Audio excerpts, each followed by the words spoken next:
Photobius leaned upon the stone rampart walls of the castle now under construction. The hollowed-out repetitions of sawing wood and chipping stonework danced across the morning's silence through its iterative scratching and striking. He sighed as he stared off into the plains below where the oceans of green glistened with morning dew. The foreboding prospect of another mundane day awaited his administration. "Do you have family, Photobius?" A raspy voice broke through the audio chorus of the morning labor as an elderly advisor strolled nearby to provide him company. "I do," Photobius replied. Thoughts of his daughters momentarily illuminated his mind. A fond expression encroached upon his weary demeanor, and then quickly fleeted back to his former state. "Little Cosette and Ophelia, both in the care of our servants back in Crystalshire." "Send for them, Photobius. Your time here will be enduring, and there is little prospect of your return to the lands which we have left behind. This is home now. This is the homeland we are building. If we are to take it, we must domesticate it, make it our own. If Guild Knights United is to claim this space, we need our people, here." "Perhaps Ophelia," he conceded. "She is of age to venture on her own, though still a risk it would be, but much danger would embark upon Cosette were I to send for her as well. This land—" He paused, a sly smile crept upon his face. "It is indeed ours. It has been so long, but we are finally here, brother." Photobius joyfully pounded the top of the wall with a clenched fist and gripped his companion's arm with the gloved hand. With a renewed sense of enthusiasm, Photobius once again turned back to face the logistical headache of the coming day.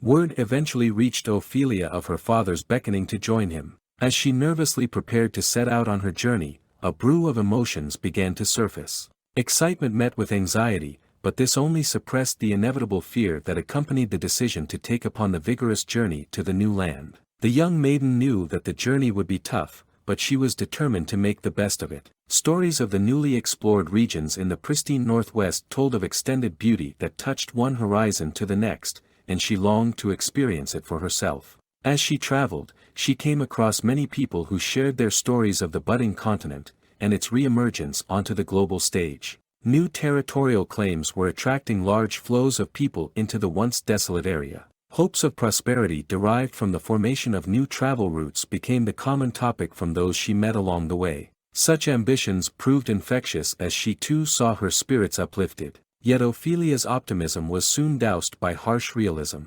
The journey itself began to take its toll on her as the weeks progressed and as the conditions deteriorated into becoming a grueling endeavor. Treacherous terrain and harsh weather presented themselves more frequently as winter approached. On more than one occasion, even bandits boldly raided their supplies. To everyone's relief, that was all that they were inclined to take.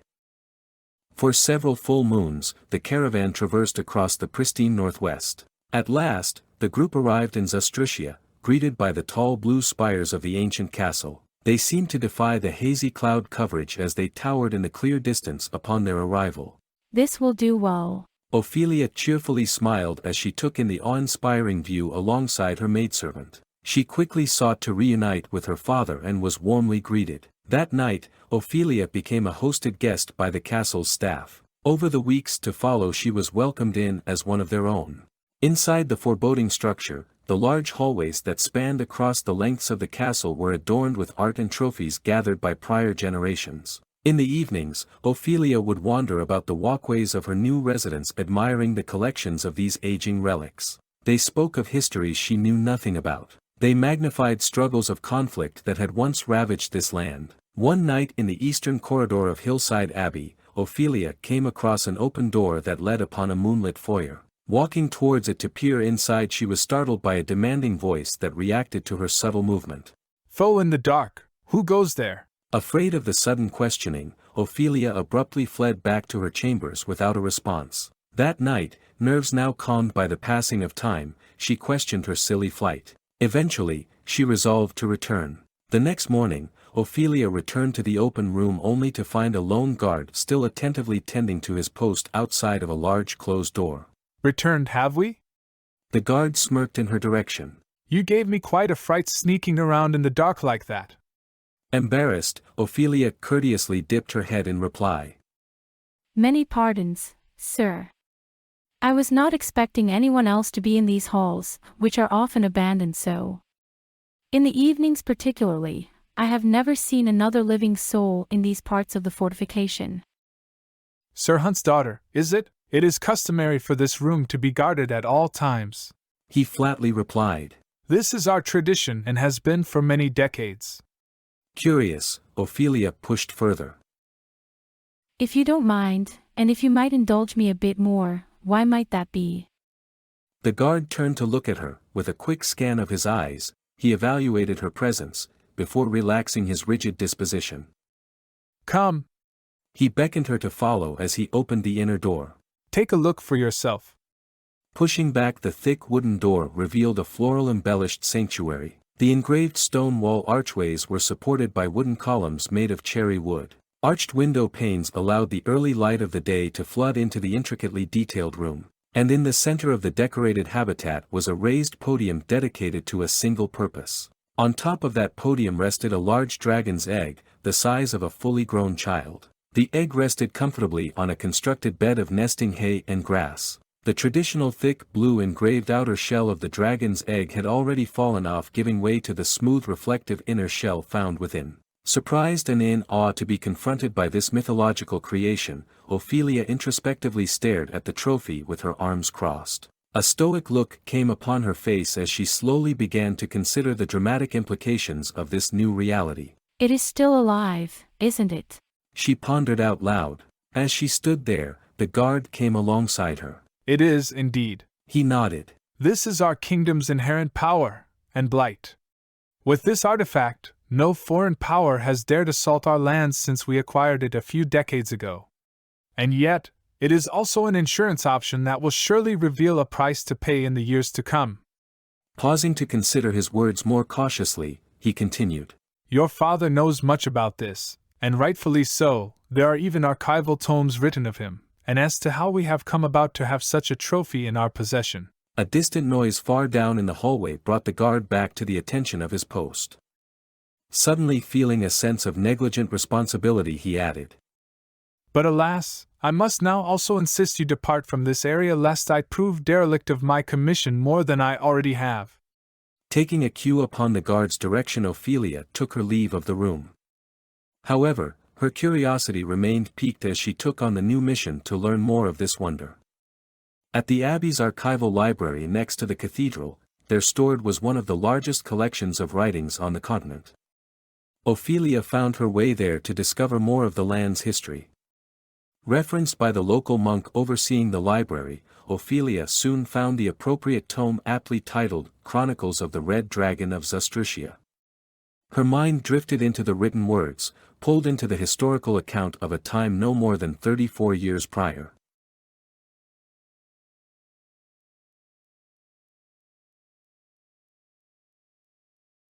You're lost again, Photobius, grumbled an agitated sorcerer to his nearby companion. The long gray cloak of the irritated mage began to soak in the dancing waters of the stream they now found themselves treading upon. Clear frustration began to show on his face at the revelation of his damp attire. Hide that tongue of yours, witch. The path before us remains straight, retorted a young Photobius. Knife unsheathed, he knelt down for a taste of the moist soil. Taking a second to mull through the gritty flavor, he stood back up again to point upstream. Sulfur, we're on the right track, he continued. The two men turned to retrieve their horses and rode further upstream. A few miles inland and they came across a hollowed-out cavernous opening towards the mouth of the stream. There they made camp deeper in the smooth rock cave in which they came to explore. A hearty fire heated their hands to cast off the morning chill that hovered about in the still air of the cave. This is the place, Rorik. I can feel it in my bones, Photobius quipped as his excitement worked its way to the surface.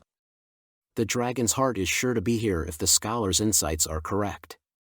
Rorik nodded, as he packed the rest of the gear into the travel sacks and placed them onto his tied-up horse. After squaring his things away, he turned back to Photobius. Pointing deeper into the darkness beyond, he motioned his head to suggest it was time for them to go further into the abyss. The pair traversed onward with torches lit to light the way. After a few hundred feet in the constricting tunnels, the dark path opened into an expansive cavern. As he lifted his torch from the floor below to illuminate the walls, Rorik immediately almost stumbled upon himself in fear when he realized he was feet away from the face of a behemoth. Directly before him in the dark rested the marvelous sight of a gigantic dragon whose body laid prone across the great room. The red dragon remained utterly still, as if petrified and preserved. Was it alive? No indication could suggest that it was. The stone-like scales of its body sat perfectly rigid, absent of the slightest movement. Just then, something twinkled and illuminated purple even as it caught the orange light of the flickering torch. Unfazed by the monstrosity before them, Photobius wildly signaled to Rorik in silent hand motions. The joy on his face spoke for itself as he excitedly pointed at the shimmering artifact. They had found the magically imbued item known as the dragon's heart. There it was, lodged upon the chest of the beast, right below the neckline of the powerful predator like a rock-encrusted gem the size of a grown man's hand. Motioning clear indications of his intentions, Photobius took out his knife and quickly began to pry away at the magical rock's crevices to free it from the dragon's possession. With some twists and applied pressure, a scraping pop finally freed the stone jewel as it fell into the air and brilliantly collapsed into the cupped hands of Rorik right before it was to hit the ground. But upon contact with his hands, immediately an aqua-blue aura began to emanate from the magical stone. Then suddenly the cavern walls came to life in a shifting rumble. The trembling clatter of the rocks gave way as the emergence of a new life made its presence felt. Two ruby eyes shot open to reveal themselves as the dragon's head rose to face the new intruders. Rorik's head turned high in awe of the beast's majestic materialization. He inexcusably dropped the stone as he gazed point-blank into the gaping mouth of the new fearsome entity before him. "Run, you fool!" Photobius lunged at the fallen rock, scooping it up in a targeted swoop. With continued momentum he pushed his right arm into the man's chest, spinning him around, and subsequently pulled at Rorik's cloak to jumpstart him in the right direction. Rorik hastily came to and backstepped away from the red dragon, and the two took flight away from the scene back up the dark tunnel corridors. Photobius and Rorik ran with all the strength God had provided them. Stumbling, but never falling, they pushed on as the cave rocks quaked in the pursuing movements of the dragon not far behind them. Reaching their campsite, the pair quickly untied their steeds and darted onto their saddles. Hiya! Rorik shouted as he cracked the reins onto the horse's hind to spur him into action. Dust kicked in the moving blur as the two sped down the rock-laden pathways. Rorik turned his head back to Photobius to shout an instruction. Take the forested road and meet at the Brawling Bear. Seek out the fishermen. He shouted amidst the galloping thumps of their fleeing sprint. Then in a whipping hand motion he charged Photobius to split off from his direction. The two horses diverged as they branched paths away from the cave. The clear thump of large wings began to beat behind them as the red dragon began to take to the air. With haste, Photobius drove his horse deeper into the thickening woods of the nearby forest. Not long after, the ground began to darken with the shade from the heavy foliage above. The brown twisted roots of the thickening trees started to compete for space along the dirt path he traveled upon. The beastly sounds that once chased him by now had vanished entirely. After a few minutes, Photobius soothed his horse to slow down his pace, growing ever more confident of his narrow escape. What was it all for, he wondered. His hand wandered down to the sack by his side to confirm the presence of the magical gem. And onward he journeyed, ever so slowly making his way towards the city past the hills over the horizon. The road twisted and curved as the forests evolved into differing types of trees at the changing elevation. Photobius pushed on as his horse trotted across the mountain range for several hours, finally reaching the lowlands as the sun began to set. In the distance lay the capital city of Thorngard.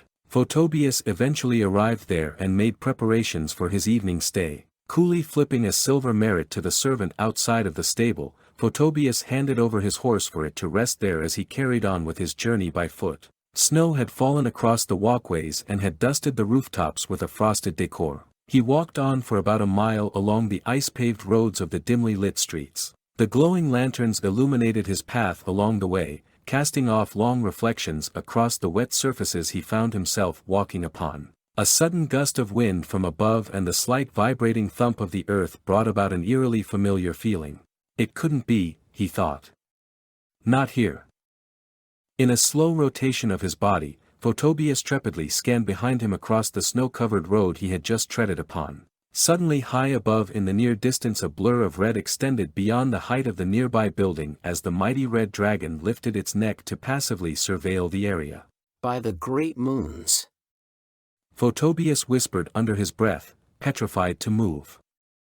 Just then his glancing eyes reached out to connect with the red glare of the monstrous foe set before him. Dragon! A voice yelled in the distance, just in time to break the immortal tension. High up on a roof platform a nearby sentry cried out in alarm. Photobius turned to run in the momentary distraction. Thwip! The unmistakable whistling of a loosed arrow found its mark as it penetrated the nostril cleft of the beast. The dragon roared in annoyance, and in anger rapidly whipped around to face his assailant. A dark, reddish illumination upon the dragon's mouth quickly accelerated into a powerful searing tongue of fire that leapt upon the sentry's post. The heated ray consumed the entire top floor of the residential complex, leaving only an excited dance of flames in its place. Twip, thwip, twip. 3 more arrows flew through the sky from several directions, 2 of which failed to land on their mark. The dragon extended his wings and with a heavy pressure change in the air, quickly took to flight. For more than an hour, fire rained down on the streets below. Archers took to their posts on the ramparts and forces to man the ballistas were called forth. But for the town folk, there was little they could do as the conflagration spread from building to building.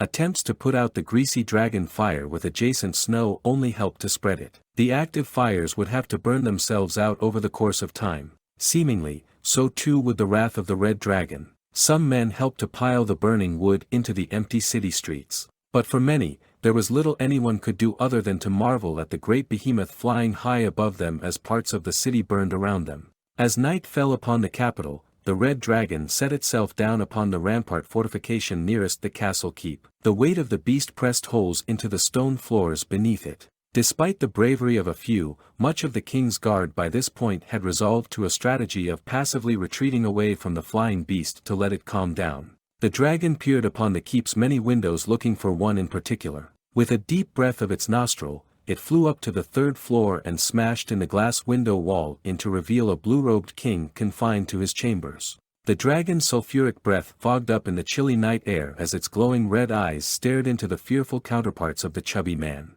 Ruler of mortals, a pact I make with you now. The dragon spoke out with disdain. Your city I have scarred, but not yet destroyed. A man who came from you has stolen from me the Aurora Sapphire, which I have heard your people call the Dragon's Heart. This man takes shelter under your rule. Deliver this item to me within 7 sunrises, or your town will face my vengeance. You will find me in the towering caves in the eastern mountains.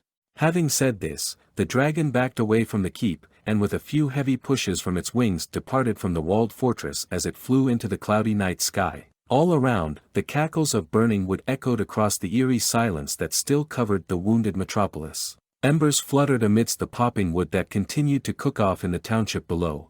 Night soon gave way to the rising sun, and by morning the damage was clear for all to see. Smoke continued to billow as many of the fires began to run out of fuel. The frigid night air helped in limiting the spread of the damage, but the loss felt was far more than trivial. Inside the darkened hall of the castle throne room, King Alastair sulked at his royal seat. He had thrusted an imperial dagger into the armrest out of inflicted frustration. His open eyes grieved from a lack of sleep, and his head made heavy by the golden crown upon it. But war it he did, as no foul creature would deprive him of his kingdom this day. An anger churned inside of Alastair amidst the frustrating predicament that lay before him, but action would rule over emotion. The king called out for his counselors and for the advisors of internal policies. He instructed them to make amends with all the guilds and societies to foster the collective power of the influential. In particular, he offered compensation for the one who would deliver over this magical stone the enemy now required of them. At all costs, much haste was to be made. The king's guardsmen were notified to fill in for a policing role. They were given extended authority in their means to ascertain the sought man. Words of the king's reward were passed on by word of mouth from the soldiers amongst themselves. Each was expected to leverage their contacts in the city below. And so out went the hunting parties throughout the capital city, even as several fires continued to smolder throughout pockets of the municipality. Meanwhile, for Photobius, who had previously run away upon the arrival of the dragon, the rise of the morning sun brought about much comfort to his freezing body. He had spent the night under a bridge along a homeless encampment looking to blend in out of fear of the dragon's presence. Eventual news of its departure brought about a renewed confidence as he took his leave of the wretched place. He once again marched down the city streets until he came across the establishment sign for the Brawling Bear. A seemingly humble structure proved misleading when Photobius took a look around. The inn had been built on a hillside and much of its presence extended several levels below its modest entrance door. Entering the tavern, Photobius called out to the innkeeper, who was wiping down the bar countertop. Then roughly clearing his throat he stared intently into the man's eyes to evaluate him. I, have need of a fisherman, he said, ever so slightly nodding his head towards the man and making sure to place key emphasis on the word. Fisherman. There's no fish for miles around here, friend. The innkeeper stared at Photobius, perplexed at the question. Then suddenly his face erupted into a crass laughter. Oh, you mean Jigstrike, ha ha.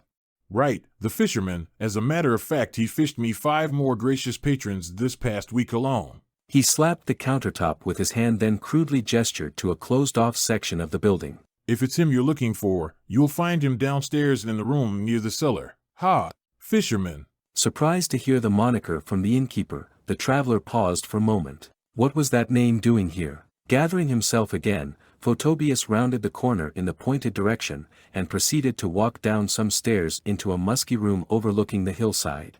Inside, a man solemnly stared at his drink. Clouds of dust were pouring in from the open windows above, kicked up from the horse-driven caravan passing through the street. But it did little to disturb the stoic guest. Photobius. The man called out, initially not budging from his vacant stare. Then slowly turning his head to meet the new presence, he continued. Do you know who I am? Photobius managed a broad smile towards his guild leader. I do, although only by name. I have never actually met you, in person.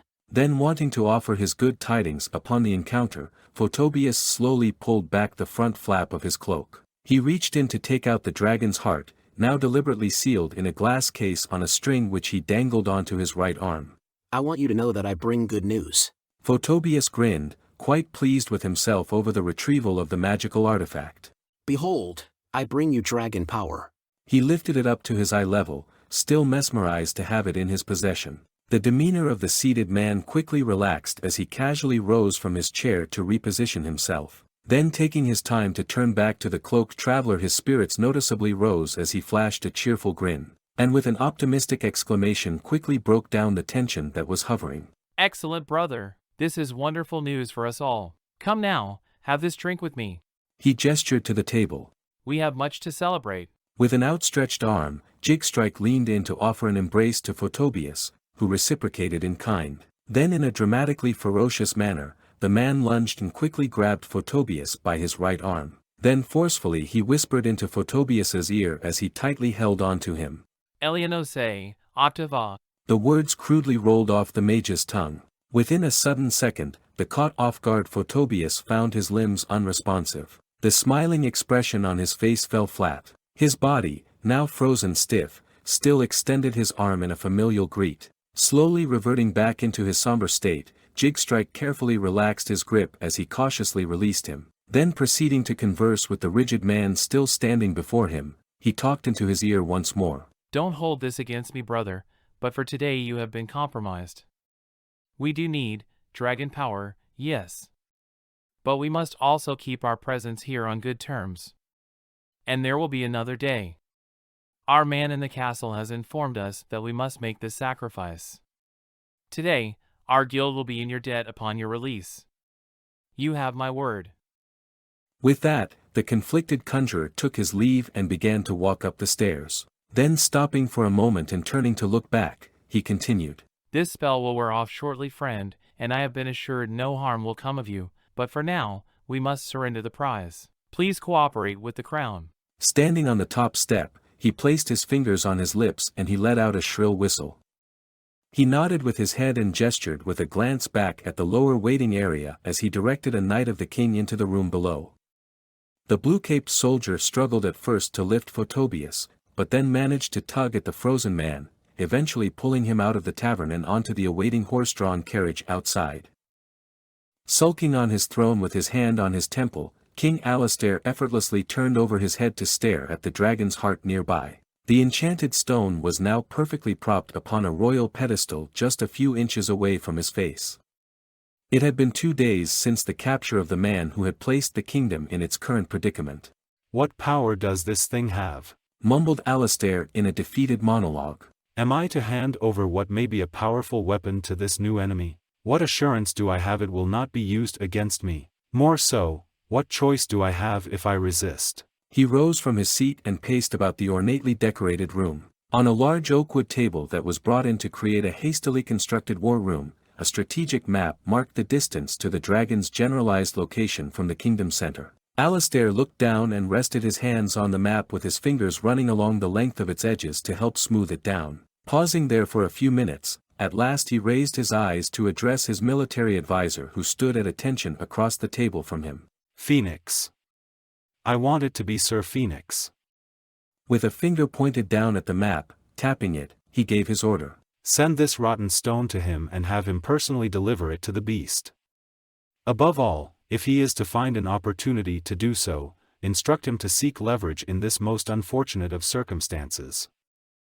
Sir Triton Phoenix rose from his knelt position, pulling out his sword from the ground with his left hand which he had leaned upon to send up a prayer on his native land. He stood on the grassy plains of a cliff near the outskirts of the city limits. In his right hand, he held on to the roped glass case that was tied to his belt, and which contained the dragon's heart. Looking out into the distance, the foreboding mountains of the east appeared challenging as they clawed at the sky to scrape away at the morning sun. The thick carpets of fog continued to pour over the granite cliffs that guarded the valley below. Sir Phoenix, shall I rally the men? A subordinate called out from behind him. Triton silently nodded as he continued to assess the dark clouds forming in the distance over the inner mountain peaks. We'll make our departure as soon as the fog lifts, Captain, he noted as he turned back his head to speak over his left shoulder. No hurry.